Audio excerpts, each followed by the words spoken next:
I'm Ashley Wagasback, feeding therapist, occupational therapist, and lactation consultant.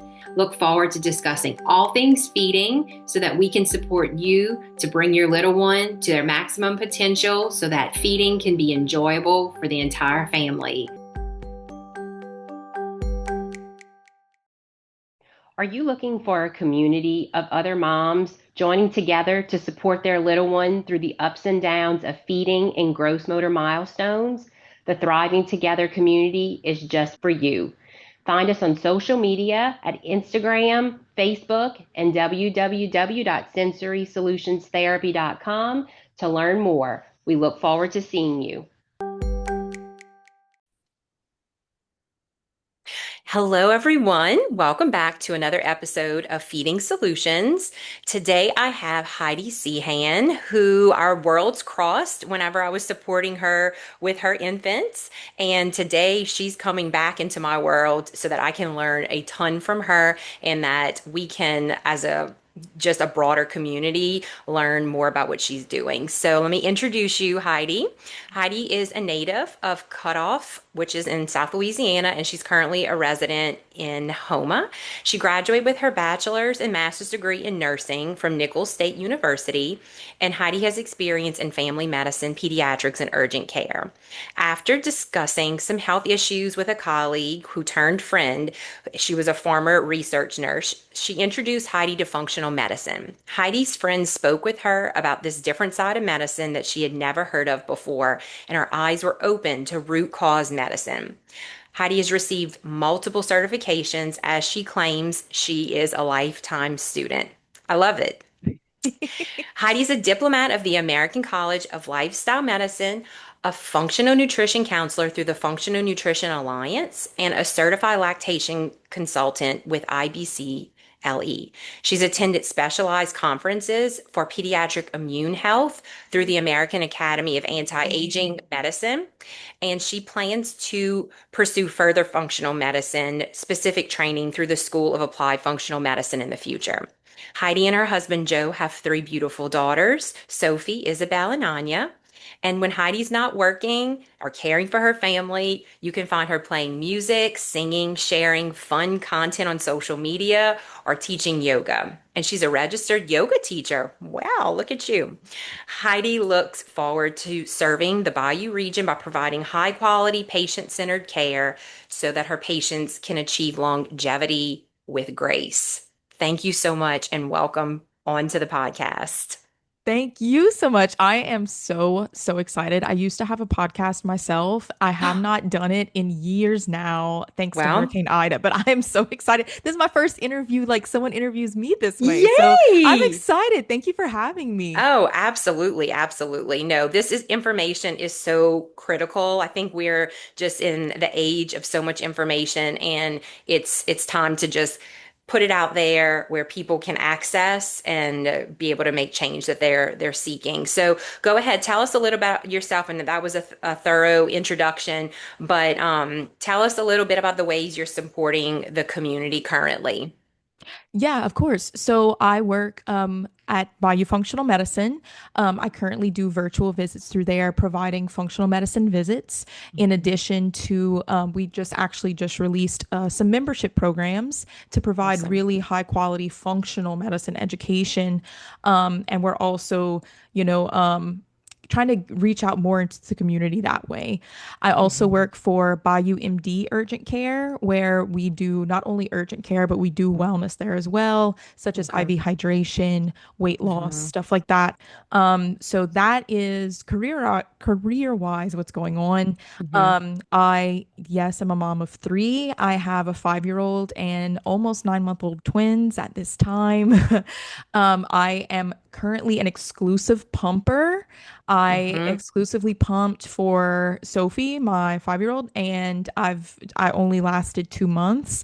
Mm. And it wasn't until later that I was like, next time I have a baby, ended up with two.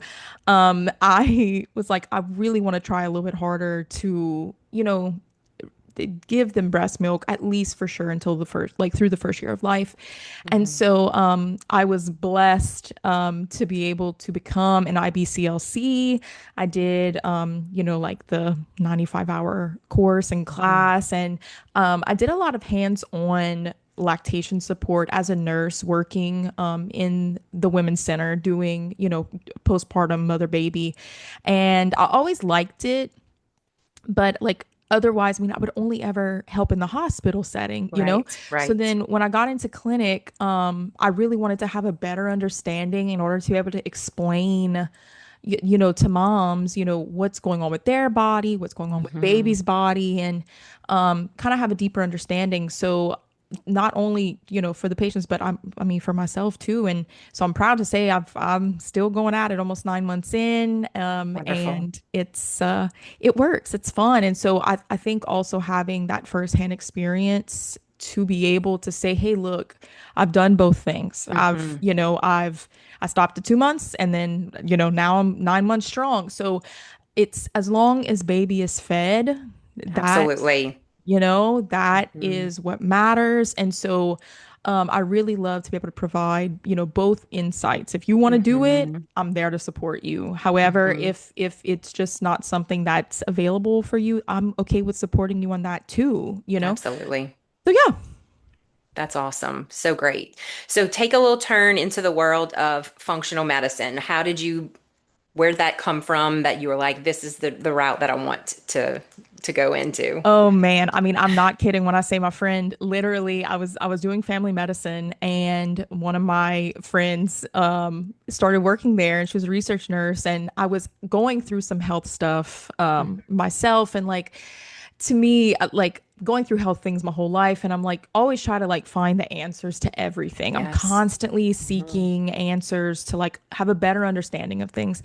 And so she's the one that brought it up to me. Shout out Brittany. She said, have you heard of functional medicine? And I was like, what are you talking about? I had never heard of it before. And I mean, I was 25 or 26 at the time, and I Mhm. had never heard of it.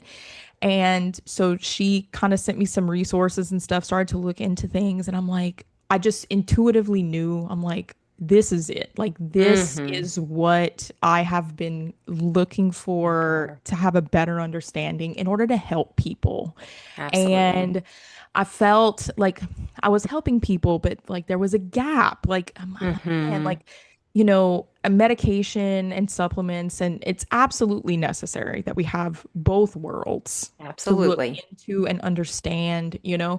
And I feel pretty confident in bridging the gap between the two. Mhm. Mhm. And so that was it. I went down all the rabbit holes, as they say, Mhm. and I was like, okay, I have to do more education on this. I have to get a better understanding of this. I'm like, why didn't they teach me this in school? Like, Right. and so I have done multiple certifications since. The first certification I did was in lifestyle medicine. Um, Mhm. it was very easy for me to do.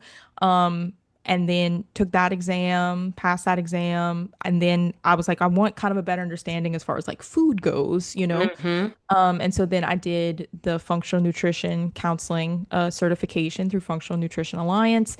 And now I am back in school through the School of Applied Functional Medicine, because Okay. to really like be able to like look at someone's labs, look at someone's medical history and like the puzzle piecing together, being able to look at it and say, yep, that's probably what's going on. That's what's happening.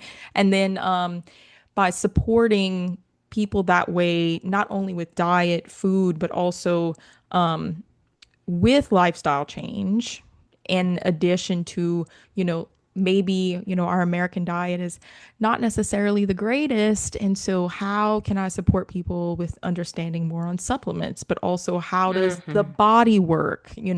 If you're taking all these things and you're not feeling better, then what's going on? What's some underlying issues, happening? So yeah, so like I said, I'm a lifelong learner. I don't think I'm ever gonna stop. Well, I'm currently taking, actually, I just finished yesterday a functional nutrition in lactating moms course. Cool. It's not for certification or anything, but it's just to like help bring awareness and for not for me to be able to figure anything out more than, you know what, you need to go and see someone for with functional medicine support. And Absolutely. so there is, I knew there was a gap before, but now it's even glaringly more obvious that there's a gap in information. So give us some insight to like some of that the nutrition that moms need when it comes to breastfeeding, like just some very basic information that you can give some insight on.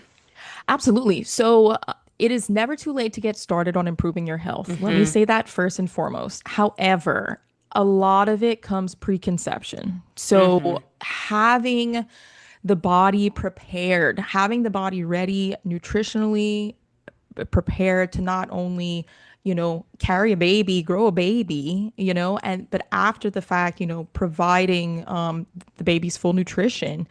Hmm. It's so important to have that first step done ahead of time if you can. Sure. Like I said, though, it's never too late to dive into it and, Hmm. change those things.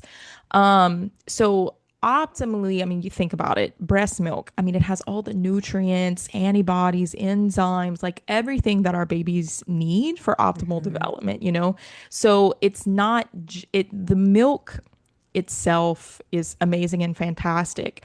But in addition, like we worry too about, like mother's recovery, hormone balance from that, energy, like their mental health with all of it. Hmm. And so you don't think, but really a lot of the times it's nutritional deficiencies that cause a lot of these hormonal imbalances, mental health issues afterwards.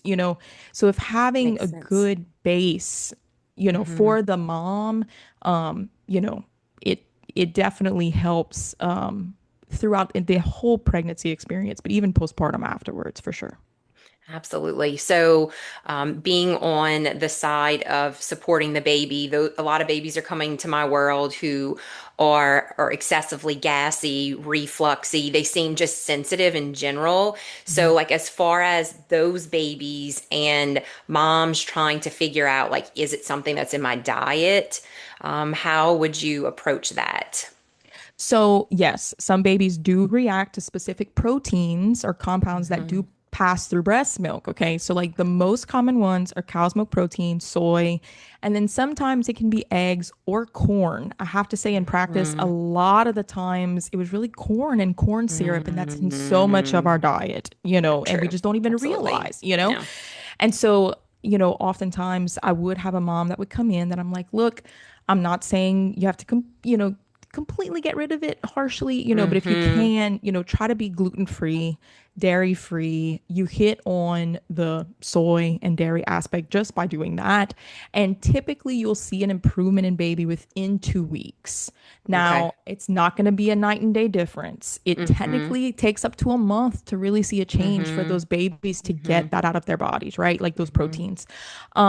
However, let's say mom's doing that and there's that even that is not helping, right?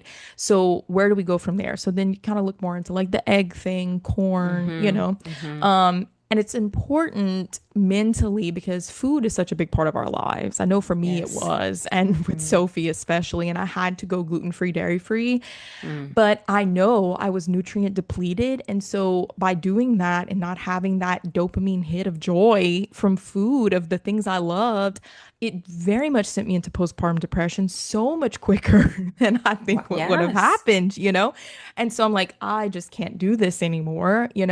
Whereas now I am not dairy free, but I am gluten free and I have never felt better in my entire life. Mm-hmm. And something I will say from experience with the twins, I thought it was dairy. So I initially had given up dairy because they also were fussy. And so Mm-hmm.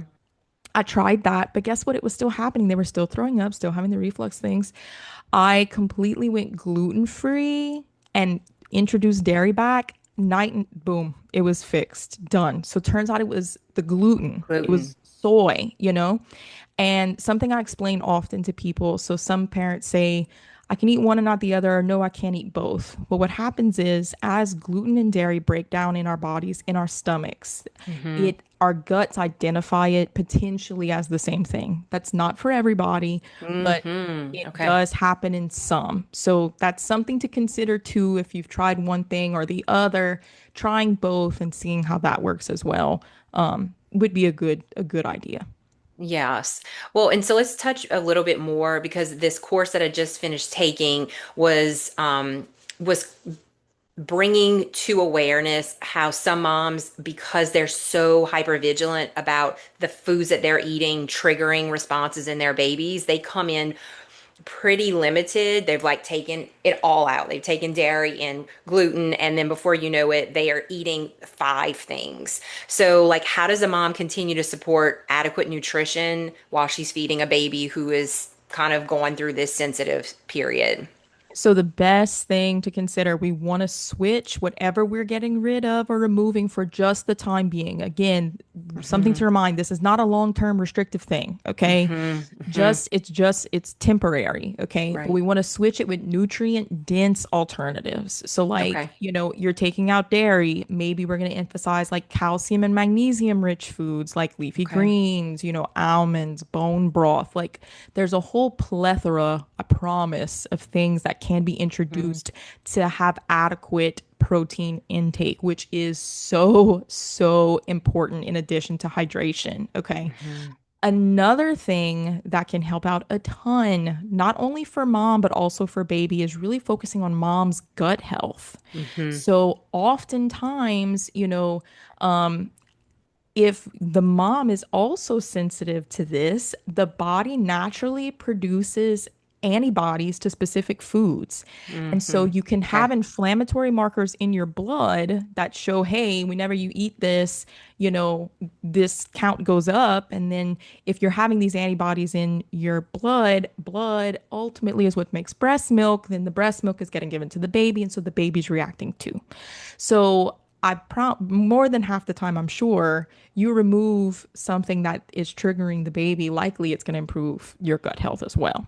Gotcha. Gotcha. So speaking of gut health, so is it true that if we support the mom's her nutrition, that her gut health is going to improve and then it'll trickle down to baby's gut health as well? Absolutely. Okay. Yes, How does that absolutely. work? How does that So, work a little bit? so baby's gut microbiomes immediately in the womb. Okay. So it immediately starts to develop in utero, but then it Okay. continues through breastfeeding. Okay. So like the microbes, antibodies, Hmm. prebiotics, things that mother have been exposed to, Hmm. over time and especially during pregnancy, that is passed on through the baby, not only through utero, but also in breast milk. Okay.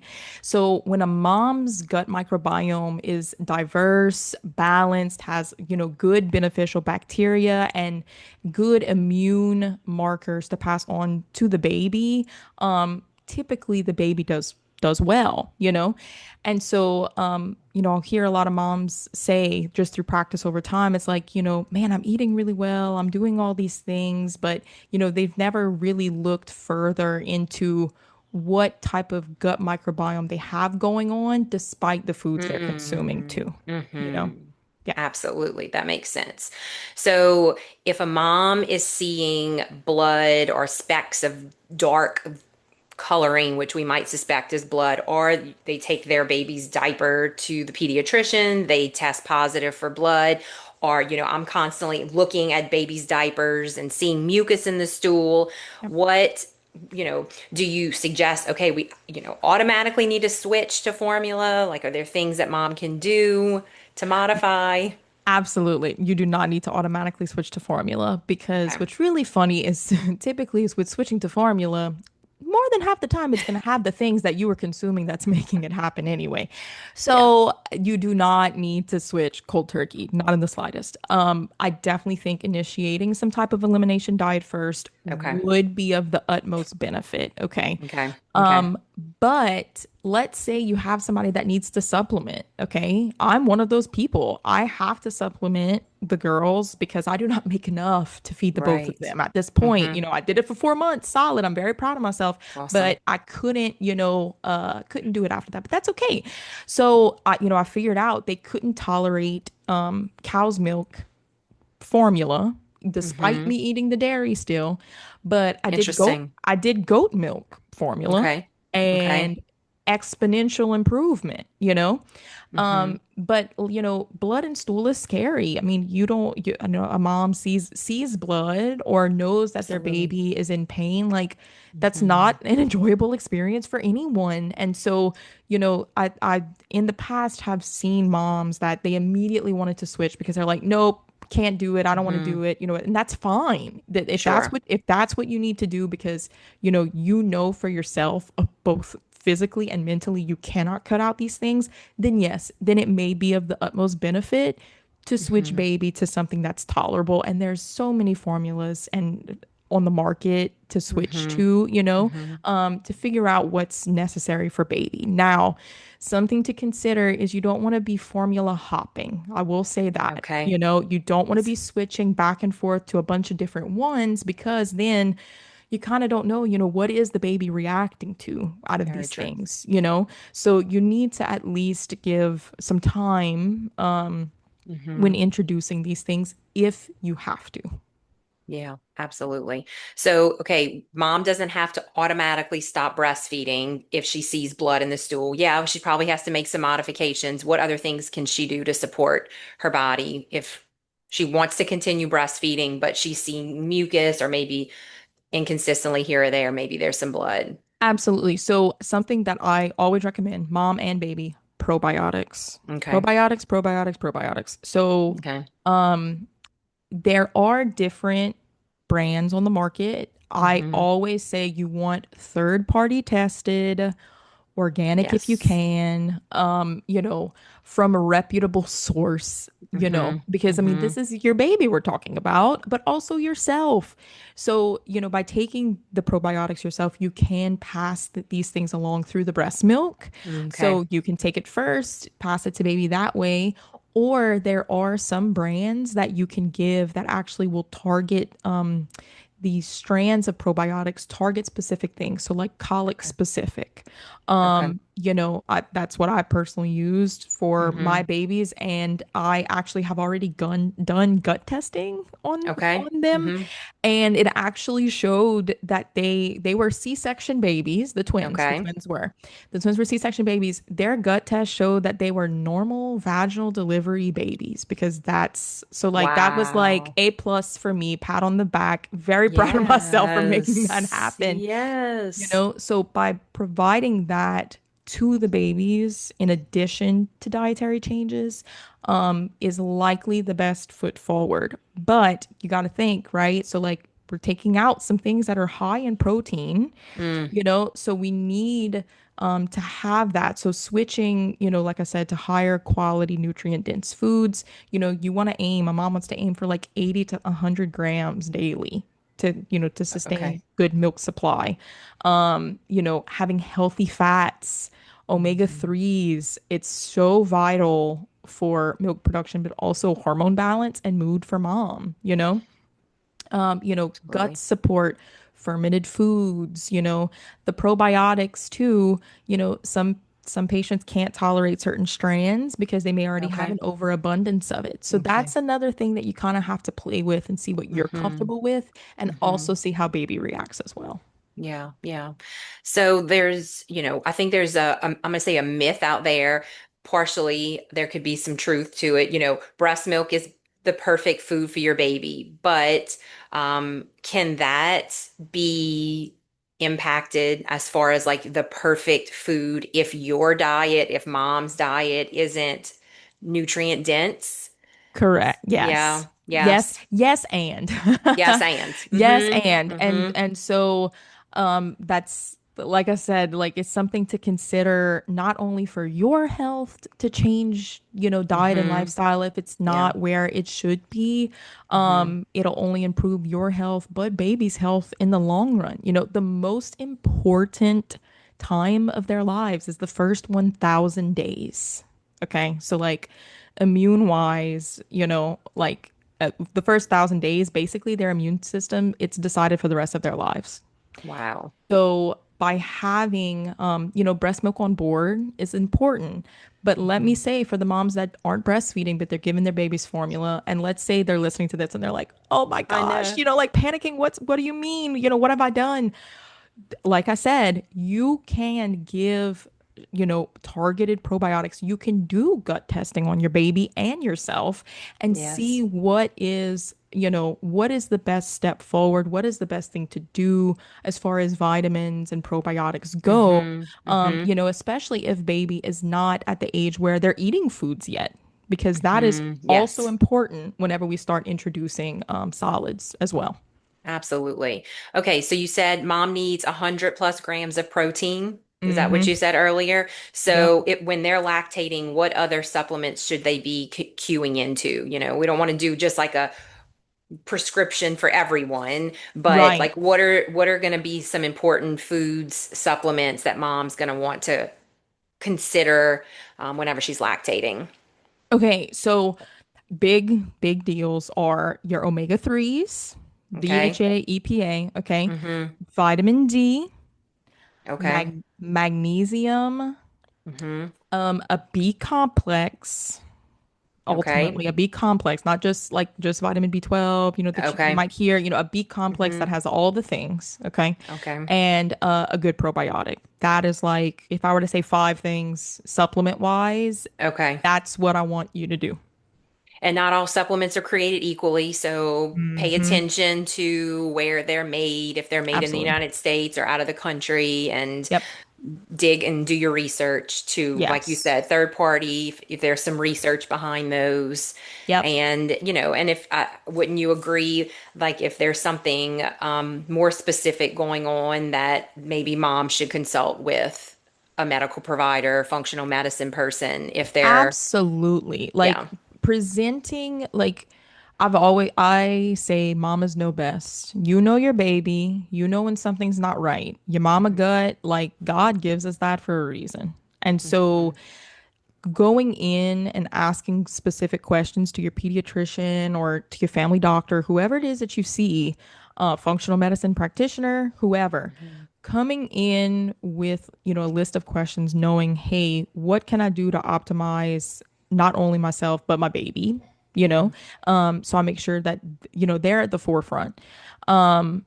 Having that and then coming in with options. I mean, I have a lot of tools in my toolbox, but that is really from experience over the years of like Sure. doing the certifications and things, and also learning trial and error from myself and what I personally have taken and done and used on my children. And Mhm. I only like to back or recommend what I know works, Sure. but I'm like, if there's Absolutely. good research, if there is Hmm. good reputable research on something, absolutely, like, have at it, you know. Yeah. Hmm. But having those questions ready, you know, at the first baby appointment is That's a really. vital, is a good idea. Hmm. Hmm. So, prenatals, is that something that mom should only be taking when she's pregnant? Should she be taking those continuously after she's delivered the baby and she's lactating? Absolutely, yes. So whenever I said those Okay. five things, I meant that Yeah. in addition to the Yeah. prenatal Prenatal. vitamin. So Okay. yes, at least continuing for definitely as long as you're breastfeeding. Okay. There are some brands that have specific formulations specifically made for like postpartum and breastfeeding. Okay. But if you like your prenatal and you are able to tolerate taking your Hmm. prenatal while Hmm. pregnant, likely you're gonna be able to tolerate it in the postpartum Hmm. period. Hmm. Um, and I often hear as well from patients that like, oh, I couldn't tolerate my prenatal. I couldn't take it. And so I'm like, I promise you there is a formulation out there that you can tolerate because, Okay.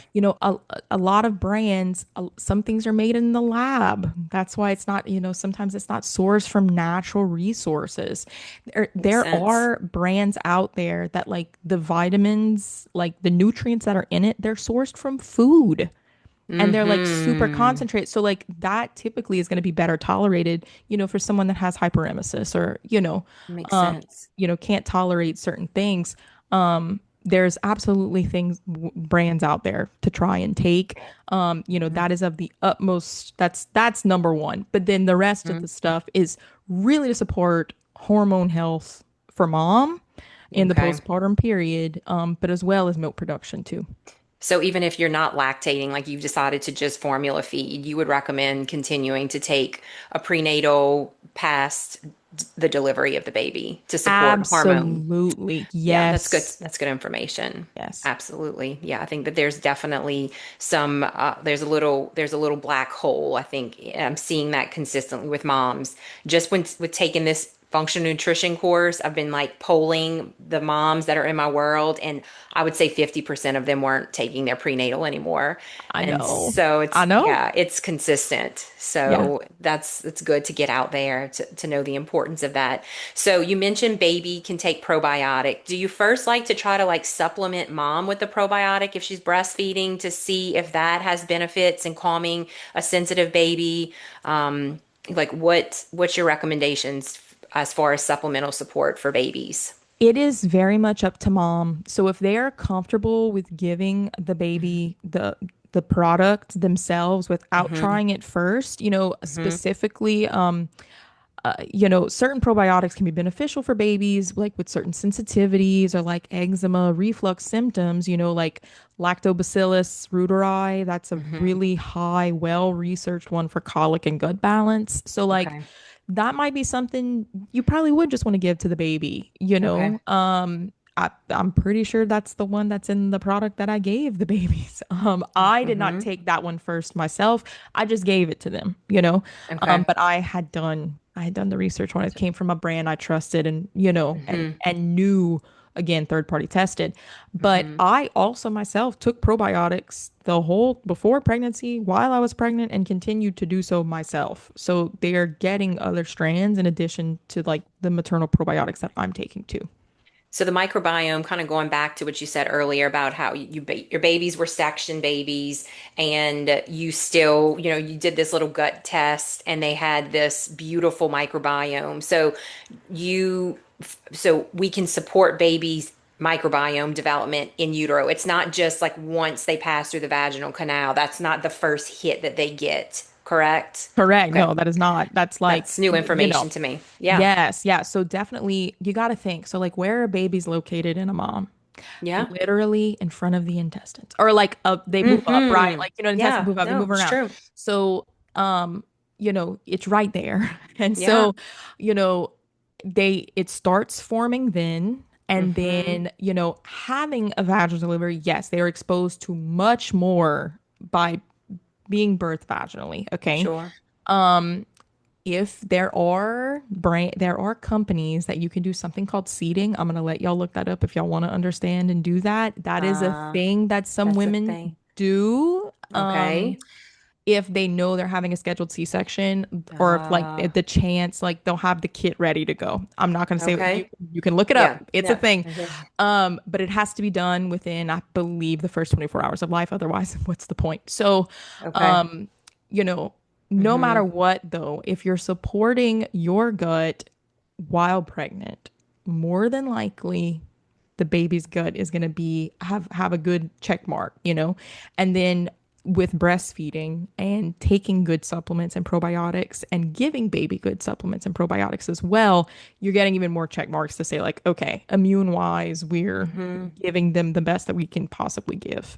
Okay. Okay. That's Mhm. great. That's great. So we talked about like third party um, testing with supplements. Are there any other things like parents should be aware of, like as far as looking at the quality of the prenatals, the supplements that they're going to give? Are there any like red flags, something that parents should stay away from as far as quality, the quality of the products that they're going to use? So, I, yes. Um, you want to make sure that you have, typically, because a lot of us now don't absorb well, and a lot of us Mm, have something. I say a lot of us, it's not everybody, and the only way you can know for hmm. sure is if you do proper genetic testing on yourself. Okay. if you have the MTHFR gene mutation, Very in true. any way, shape, or form, if you're heterozygous for it, homozygous, I'm homozygous for the worst one. My methylation ability is down by 70 to 80%. So guess what? Wow. That means that I need to consume a good quality product that my body, it doesn't take much for it to absorb and utilize because I'm not a good Hmm. converter.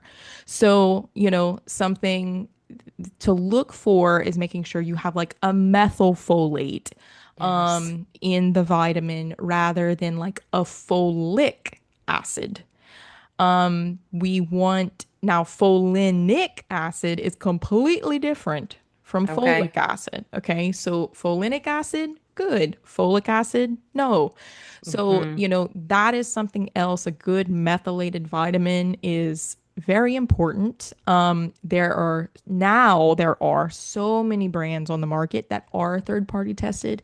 It's very much up to you though, and like just what are you willing to do? Like, so I will say the brand that I used before pregnancy and during pregnancy is it's a lot of capsules to take.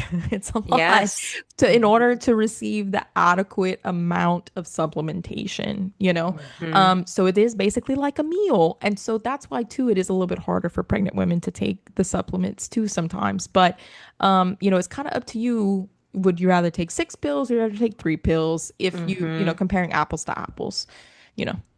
Well, and so speaking of, I have stumbled across several moms who couldn't tolerate, maybe they hadn't gotten down to the product that they were able to accept and tolerate. So then they were doing a gummy. So Yeah. I don't know if, there is a gummy out there that's really going to give that nutrient dense exposure that they really need, because if you're going to take what 6 capsules of something, I don't can't even imagine how many gummies and all of the sugar and stuff you would have to ingest in order to get that. Right. So I think that the moral of the story is that, like, if you are the mom that's taking the gummy and maybe recognizing that you're probably not getting the scope of what you need, Hmm. maybe start to kind of just slowly transition, give yourself lots of grace. Absolutely. And But something is better than nothing. So, like, yes. if really all you Hmm. can tolerate is the gummies, I'm all right with that. Yeah. But because at least it's something. I'd rather Hmm. something than nothing. But I agree. Like, you're going to be eating a whole bag of gummy candy by the end of it if you're taking the full amount that you need, and then you end up spending more money on the gummies than what Mm. you would if you just Take take the right. take the 6 pills of the Yeah. prenatal alone. Right. you know Right. Yeah, it's true. Yeah. It's true. So if a mom is trying to figure out if she could benefit from support, what would be some of Mm. those big things that might trigger her to say, okay, it's time for me to reach out to Heidi or So, functional support? So, like I said, even preconception is very Mm. important. It's Mm. actually something I'm really passionate about, and I just am. And so, having your body in the ultimate state, ready to conceive, is the first step that you should take, in my opinion. But Okay. again, it's never too late.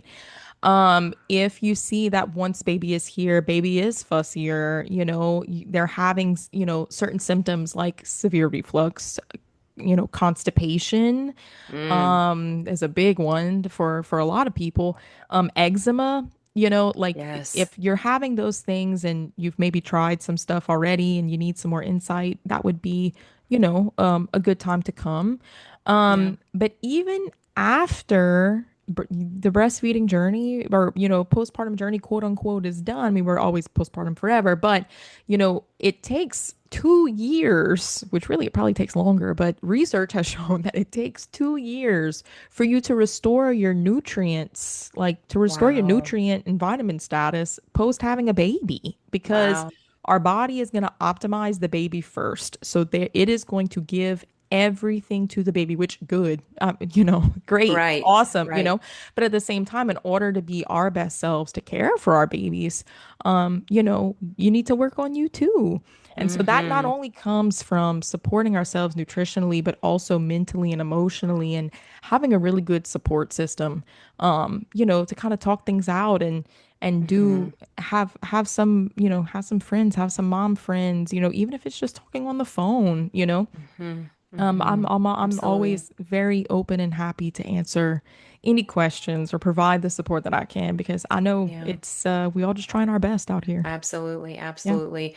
Well, if someone wants to reach out to you, how can they find you? So you can find me at Bayou Functional Medicine. It's bayufm.com. You can find me also at Bayou MD if you want to come in. If you're not pregnant or or pregnant, you can come there whenever, whenever I'm there or whenever I'm not there. You can see me there as well. On Facebook, Heidi Rodrigue Cehan. I do post some content where I do talk Yeah. about supplements and the things that I do recommend. You can find me there. And I mean, again, like, it's all just education. That's, It trying to put is. it out there and try to support us, because like I said, like, we're all just doing our best. We're trying. Absolutely. Yeah. Absolutely. Well, thank you for giving lots of encouragement today. No guilt, shame, regardless of where you are in this Nope. journey. Mm-mm. It's right now is the right time to hear this information. So Yep. that's trusting that the timing is perfect.